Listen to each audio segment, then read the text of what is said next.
அவர் சொல்றாரு, தேவனே என்னை விடுவியும் என்று. ஆமென். தேவனே என்னை விடுவியும், கர்த்தாவே எனக்கு சகாயம் செய்ய தீவிரியும். அல்லேலூயா.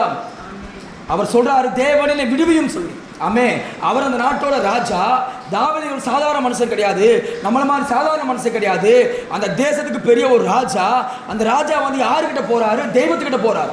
அல்லேலூயா. எல்லாம் கவனிங்க. ராஜா வந்து எங்க போறாரு? ஆண்டவர்கிட்ட போறாரு. ஆண்டவர்கிட்ட போய் தேவனே என்னை விடுவியும் சொல்றாரு. ஆமென். ஹல்லேலூயா. நம்ம நினைக்கலாம் நம்ம பிரச்சனைகளை விடுவிக்க, நமக்கு சூழ்நிலை விடுவிக்க இந்த நபர் இருக்கார், அந்த நபர் இருக்கார், அங்க போல எங்க போலாம்னு சொல்லி. ஆனா நான் உங்களுக்கு சொல்ற காரியம், அவர் பெரிய ராஜா தான், தேசத்துக்கே அதிபதி தான். ஆனால் அவர் எங்க போறார்? தெய்வத்துக்கிட்ட போறார். ஆமென். ஹல்லேலூயா. உங்க பிரச்சனைகள் சூழ்நிலைகள் மாற, உங்க போராட்டங்கள் மாற, உங்க பிரச்சனைகளை விடுதலை பண்ண ஒரே ஒரு நபர் நம்முடைய தெய்வம் மாத்திரம் தான். ஆமென். எத்தனை பேர் விசுவாசிக்கிறீங்க? ஹல்லேலூயா.